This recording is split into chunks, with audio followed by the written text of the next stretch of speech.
அக்கா இந்த பாட்டு பாத்திருக்கியா? ஆஃப் பண்ணேன். ஏக்கா சமையா இருக்குங்க. ஏய் போன தூக்கி போட்டு உடைச்சி விட்டு எறிஞ்சிருவேன்டா. பாத்துக்க. அவ்வளவு கோவமா இருக்க? எனக்கு அப்படியே எரிச்சலா வருது. முன்னாடி போனா உதைக்குது, பின்னாடி போனா இடிக்குது. செம்ம கடுப்புல இருக்கேன் நானு. காண்ட்ல இருக்கா போயிடு. பார்த்தா அப்படி தெரியலையக்கா, மேக்கப்ல நிறைய போட்டுட்டு உட்கார்ந்து இருக்க. மனசுக்குள்ள வலி இருக்குடா, கவலை கஷ்டம்லாம் இருக்குடா, வெளியில காட்டிக்க மாட்டேன். சரிதான். சரி, உன் கஷ்டத்துக்கான காரணம் என்ன, அதை ஃபர்ஸ்ட் சொல்லு. எங்க அண்ணன் படம் பொங்கலுக்கு வரும், நாங்க மஜாவா போயிட்டு என்ஜாய் பண்ணலான்னு பார்த்தோம்டா. ப்ரீ ஷோல நாங்க எல்லாம் டிக்கெட் எல்லாம் புக் பண்ணி வச்சுட்டோம். அதுதான் முடிஞ்சு கிட்டத்தட்ட 4 மாசம் ஆயிடுச்சுக்கா. அத பேன் பண்ணாங்க. இப்ப திடீர்னு பார்த்தா 5 நிமிஷம் வந்துச்சு. சரி 5 நிமிஷத்துல நாங்க சீன் பார்த்து கொஞ்சம் குதூகலம் அடைஞ்சிட்டாலும் ஃபுல் மூவியை விட விடுவானுங்க படுபாவி பசங்க, எடுபட்ட பயலுக இப்படி பண்ணி விட்டானுங்களே. எவன் இப்படி பண்ணா நல்லாவே தெரியும். அந்த கதிரவன் கட்சி தான் அவங்களாதான் இருக்கும், அவங்கதான் பண்ணிருப்பாங்க, எனக்கு நல்லாவே தெரியும். அக்காக்கு ஒரு நிமிஷம் இரு.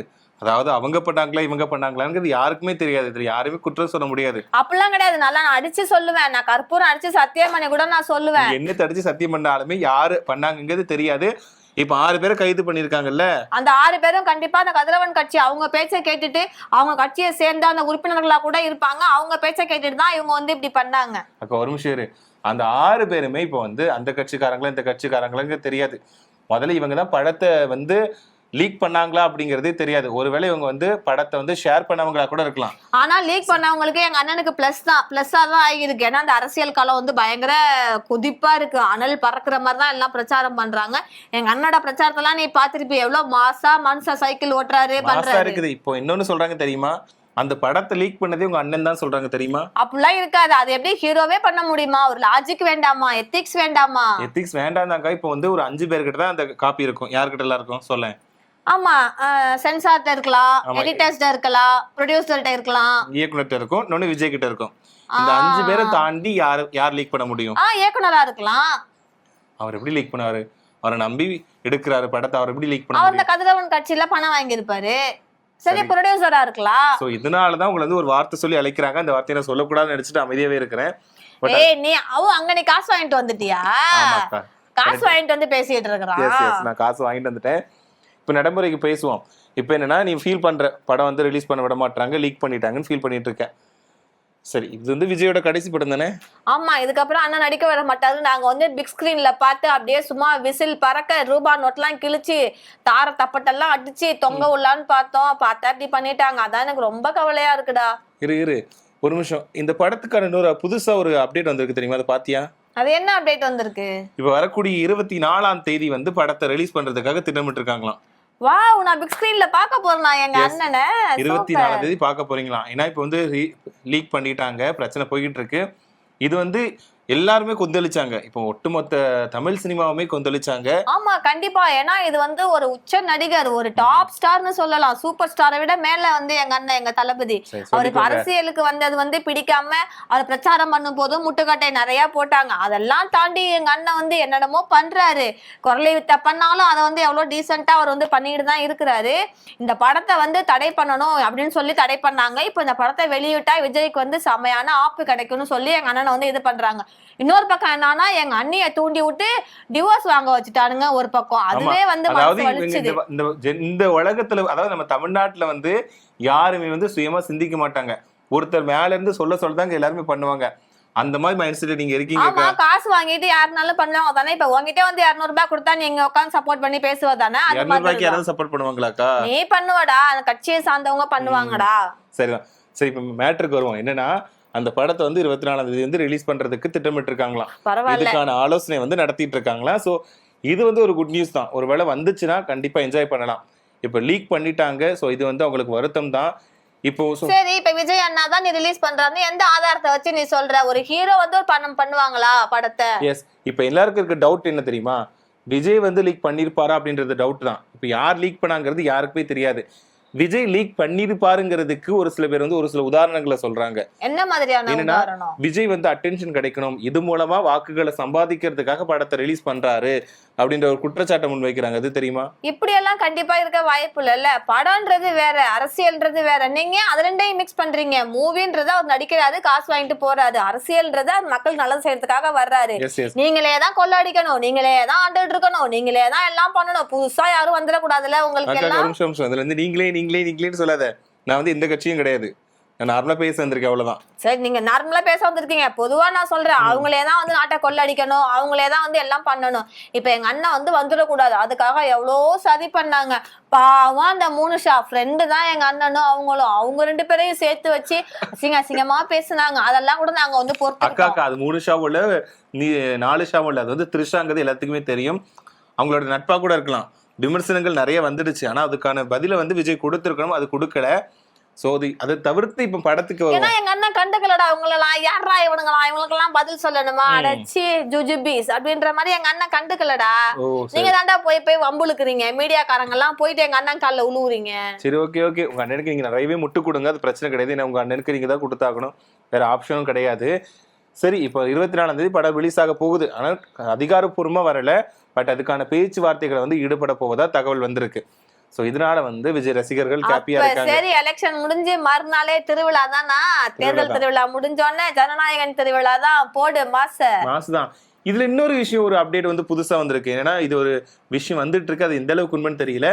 இதை கேட்டால் நீ ரொம்பவே அதிர்ச்சியா ஷாக் ஆக மாட்ட, ரொம்பவே சந்தோஷப்படுவ. எப்பாடா இது நடந்தா நல்லாதான்ப்பா இருக்கும் அப்படின்னு நீ வந்து ரொம்ப சந்தோஷம் தான் பட்டுப்ப.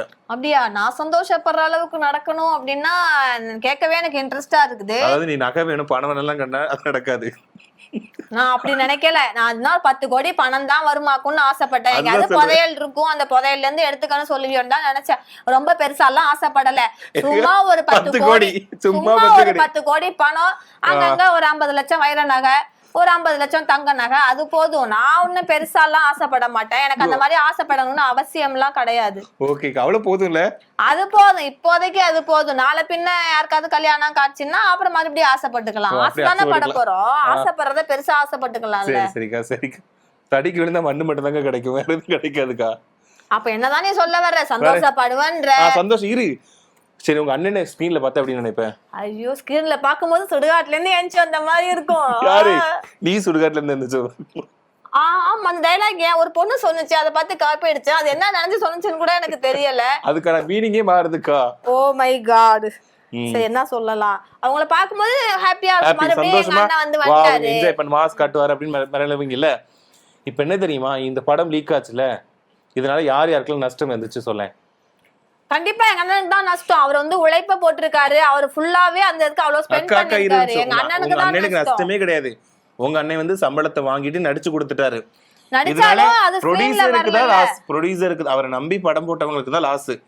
எத்தனையோ கோடி வந்து முதலீடு பண்ணிருப்பாங்க, எத்தனையோ பேர்கிட்ட வந்து சேல்ஸ் பண்ணிருப்பாங்க. அவங்க வந்து கட்சிகள்கிட்ட காசு வாங்கிருப்பாங்க, பண்றவங்க காசு வாங்கிட்டு தானே பண்ணுவாங்க. அதுக்கும் இதுக்கும் வந்து டேலி ஆயிடும். நீங்க வந்து மக்கள் வந்து ஓட்டு போடக்கூடாது, ஒரு பேட் ஒரு இதை வந்து எண்ணத்தை வந்து திணிக்கணும் அப்படின்றதுக்காக தான் நிறைய அரசியல் சூழ்ச்சிகள் நடக்குது.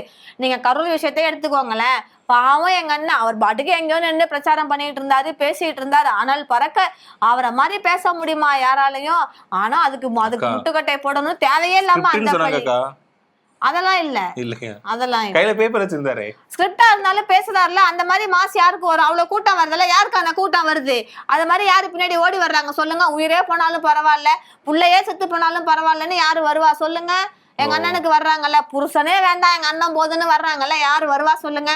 அவங்க சொல்ற பாயிண்ட் கரெக்ட் தான். பாக்குறதுக்கு போறாங்க, பாக்குறதுக்குன்னு இல்ல, ஓட்டு போட்டு ஜெயிக்க வைப்பாங்க. எங்க அண்ணன் தான், நாங்க தான் 2026 சிஎம் தளபதி தான். இருக்கட்டும், வந்தா சந்தோஷம் தான். இப்போ நஷ்டம் வந்து தயாரிப்பாளருக்கு வந்திருக்கா இந்த லீக் ஆனதுனால படம். இதனால விஜய் வந்து ஒரு முடிவு எடுத்திருக்காராம். தயாரிப்பாளரோட நஷ்டத்தை ஈடுகட்டுறதுக்காக விஜய் வந்து இன்னொரு படம் நடிச்சு கொடுக்க போறாராம். வாவ், அப்படியா? நிஜமாவா? அப்படி சந்தோஷமா. இதான் கடைசி படம். ஐயோ, இதுக்கு அப்புறம் எங்களோட டான்ஸ் நாங்க மிஸ் பண்ணுவோமே. அந்த ஓப்பனிங் சாங், அவருடைய இன்ட்ரோ, அந்த மாஸ், அந்த கிளாஸ், அந்த கண்ணாடி எடுத்து போடுறது, தலைமுடிய சிலுப்பி விடுறது, இதெல்லாம் சூப்பர் ஸ்டார் வந்து காப்பி தான் அடிச்சாரு. இருந்தாலும் அதெல்லாம் நாங்க புரியல.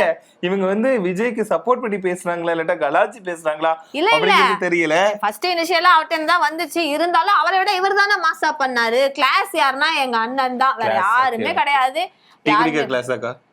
அதாவது கிளாஸ், உங்களுக்கு வந்து இங்கிலீஷ் தெரியல தம்பி. ரொம்ப நாங்க வந்து படிக்கல, நீங்க வந்து படிச்சு அறிவாளியா முத்தி போய் அப்படிங்க வள்ளிஞ்சு ஓடுது பாத்தீங்களா. சோ அதனாலதான் விஜய்க்கு சம்பளம். அப்போ வந்து அண்ணன் வந்து இந்த படம் நடிக்க போறாங்களா? நடிக்க போறாரு. சூப்பர். நிஜமாவே இத கேட்கும்போது ஹாப்பியா இருக்கு. அந்த படத்துக்கு ஏதாவது முட்டுக்கட்டை போடாம இருங்கடா, ஏன்டா அப்படி பண்றீங்க ஒரு மனுஷனை? இதுக்குன்னா லீக் ஆயிடுச்சு, இதுல வந்து நிறைய பேருக்கு நஷ்டம் ஆயிடுச்சு.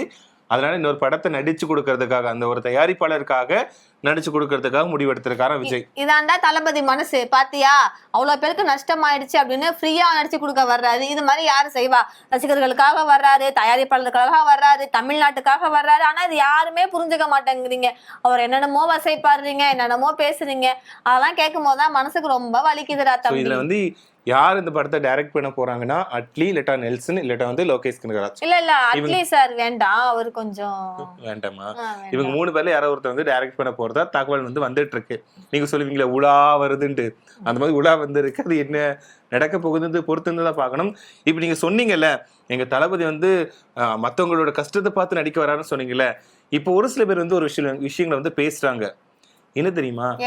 விஜய் வந்து அரசியல் வந்து அவருக்கு கை கொடுக்காதுங்கிறத தெரிஞ்சுக்கிட்டதுனால ஒரு மாஸ்டர் பிளானா தான் இதை பண்ணிருக்காரு. இல்ல சொல்றது முழுசா கேட்டுக்கோ. என்னன்னா அவரே படத்தை வந்து வேணும்னே லீக் பண்ணிட்டாரு. லீக் பண்ணி இது மூலமா நான் படத்தை நடிக்க வரேன் அப்படின்னு சொன்னா யாரும் நம்ப மாட்டாங்க. அதாவது நான் படம் லாஸ்ட் படம் சொல்லிட்டாரு, இப்போ வந்து நான் புதுசா நடிக்க போறேன்னு சொன்னா இவர் எதுக்கு மாத்தி பேசுறேன்னு சொல்லுவாங்க. ஆனா இது லீக் பண்ணி இப்போ நஷ்டம் வந்துடுச்சு, அந்த நஷ்டத்தை ஈடுகட்டுறதுக்காக நான் படம் நடிக்க போறேன் அப்படின்னா யாருமே கேட்க மாட்டாங்க. ஏன்னா விஜய் எவ்வளவு நல்லவர், ஐயோ இவ்வளவு ஒரு கருணை உள்ளமா இருக்காரு அப்படின்னு நினைச்சுப்பாங்க. அப்படின்றதுக்காக விஜய் ஒரு மாஸ்டர் பிளான் பக்காவா உருவாகி இருக்காரு அப்படின்ற மாதிரி தான் எல்லாருமே சொல்றாங்க. நான் சொல்லலக்கா, கமெண்ட்ஸ் வந்து நிறைய படிச்சேன். என்ன சொல்ல வர்ற, கீழே விழுந்தாலும் மிசைல மண்ணு ஒட்டாதுன்ற மாதிரி நாங்க தோத்துட்டாலும் வந்து அதை மழுப்புறதுக்காக நான் வந்து தயாரிப்பாளருக்காக நடிக்க வர்றேன்னு அவர் சொல்லுவாருன்னு சொல்ல வர்றியா? சொன்னாங்க, நான் சொல்லல, நிறைய பேர் சொல்லிக்கிட்டாங்க. நான் அது உங்ககிட்ட சொல்றேன்.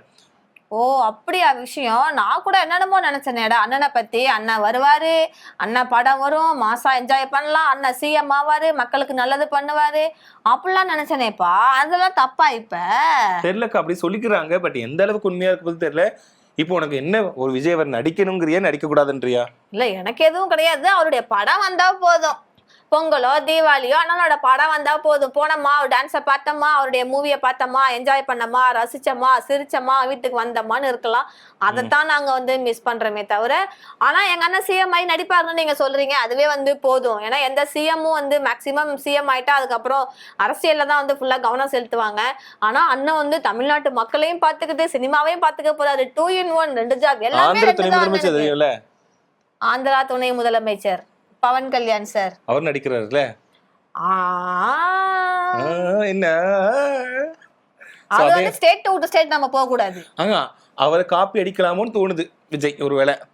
ஓ நீ அப்படி சொல்ல வர்றியா? ரெண்டு பேரும் ஈக்குவல் தானே. இங்க விஜய் எப்படி இருக்காரோ அங்க அவர் அப்படித்தானே இருந்தாரு. சோ அதனால அவரோட பாணியை ஃபாலோ பண்ண போறாரோ விஜய் அப்படின்ற மாதிரி இருக்குது. விஜய் ஃபாலோ பண்ணலாம் கூட படம் நடிக்க மாட்டேன்னு சொல்லிட்டாரு. அவருமே ஃபர்ஸ்ட் அப்படிதான் சொன்னாரு. ஆனா இப்ப படங்கள் நடிச்சுட்டு தான் இருக்காரு. ஸோ விஜய் படங்கள் நடிக்க போறாரு அப்படின்ற மாதிரி இப்போ செய்திகள் வந்துடுச்சு. இது ஒரு குட் நியூஸா இருந்துச்சு. அதுக்குள்ள இப்போ ஜனநாயகன் படத்தை 24ஆம் தேதி ரிலீஸ் பண்றதுக்கான வேலைகள்ல படக்குழுவினர் வந்து ஈடுபட்டு இருக்காங்களாம். ஸோ இது வந்து யாருக்கு சந்தோஷமா இல்லையோ, விஜயோட ரசிகர்களுக்கு ஒரு கொண்டாட்டமான நியூஸ் தான். அந்த ஸ்கிரீன்ல பார்த்து என்ஜாய் பண்றதுக்கு ரொம்பவே ஆவலா காத்துட்டு இருக்காங்க. ஸோ இது அரசியலுக்கு அப்பாற்பட்டு ரசிகர்களை மகிழ்விக்கக்கூடிய விஷயம்தான். மே 4ஆம் தேதி நமக்கு வந்து தெரிஞ்சிடும் என்ன முடிவு எடுக்க போறாரு விஜய் அப்படின்ட்டு. ஏன்னா ஆல்மோஸ்ட் இவங்க சொல்லிட்டாங்க அடுத்து ஒரு படம் வந்து நடிக்க போறாரு. தயாரிப்பாளர் இயக்குனருக்குலாம் வந்து லாஸ் ஆயிடுச்சு, அதனால நான் ஒரு படம் நடிக்க போறேன் அப்படின்ற மாதிரி சொல்லிட்டாரு. அண்ணன் ஜெயிக்கிறாரோ இல்லையோ, ஆனா சினிமாவுல இருப்பாரு அப்படின்றது மட்டும் நமக்கு வந்து தோணிக்கிட்டே இருக்குது. ஸோ அரசியல் சொன்ன மாதிரி மே 4ஆம் தேதி தெரிஞ்சிடும் விஜய் வந்து சிஎம் ஆகுறாரா இல்ல எதிர்கட்சியா வராரா, எத்தனை சீட்டுகளை வாங்க போறாருங்க அப்படி தெரிஞ்சிடும். அதுக்கப்புறம் அவரோட முடிவு வந்து அவர் கையில தான் இருக்கு. ஸோ அதையும் மீறி வந்து படம் நடிச்சு கொடுத்துட்டு திரும்பவும் அரசியலுக்கு போக போறாரா, இல்லைன்னா ரசிகர்களை மகிழ்விக்கிறதுக்காக ஒரு சில படங்கள் நடிக்க போறாரா அப்படிங்கறத பொறுத்து தான் பார்க்கணும். முழு நேர அரசியல்ல ஈடுபட போறாரா இல்ல முழு நேர சினிமால இருக்க போறாரான்னு தெரியும். ஏன்னா ஊழலை ஒழிப்பேன் அப்படின்னு தான் ஒரு கட்சியை தொடங்கி இருக்காரு. ஒருவேளை அரசியல்ல இல்லாம மறைமுகமா ஊழல்ல ஒழிப்பார், சினிமாவில் நடிக்கிறேன்னு போய் சொல்லிட்டு இந்த போலீஸ்லாம் இருப்பாங்கல்ல மஃப்டில, அந்த மாதிரி வந்து மஃப்டி அரசியல்வாதியா ஊழலை ஒழிக்கிறதுக்கு ட்ரை பண்ணாரா என்னன்னு தெரியல. நம்ம வந்து பொறுத்து இருந்து பார்க்கலாம். ஸோ நீங்க வந்து என்ன நினைக்கிறீங்க? விஜய் வந்து இந்த அரசியல் எல்லாம் முடிஞ்சதுக்கு அப்புறமா திரும்பவும் படம் நடிக்க வரப்போறதா தகவல் வந்திருக்கு. அவர் படம் நடிச்சா எப்படி இருக்கும்? ஒருவேளை இப்போ அப்படி சொன்னவர் இப்போ இப்படி மாத்தி சொல்றாரு நினைக்கிறீங்களா, இல்லனா ஒருவேளை அவர் நடிச்சா போதும் இப்போ அவரை பார்த்துக்கிட்டே இருக்கலாம் அப்படின்னு நினைக்கிறீங்களா அப்படின்ற உங்களோட கருத்துக்களை மறக்காம கமெண்ட்ல சொல்லுங்க. அதே மாதிரி ஜனநாயகன் படம் வந்து 24ஆம் தேதி ரிலீஸ் ஆச்சுன்னா எப்படி இருக்கும்? அந்த ஒரு மாசா இருக்குமா, எப்படி இருக்கும்? அதோட ரிலீஸ் ஆனது வந்து எந்த அளவுக்கு கொண்டாட்டம் இருக்குன்னு நினைக்கிறீங்க அப்படின்ற உங்களோட கருத்துக்களையுமே மறக்காம கமெண்ட்ல சொல்லுங்க. தேங்க்யூ.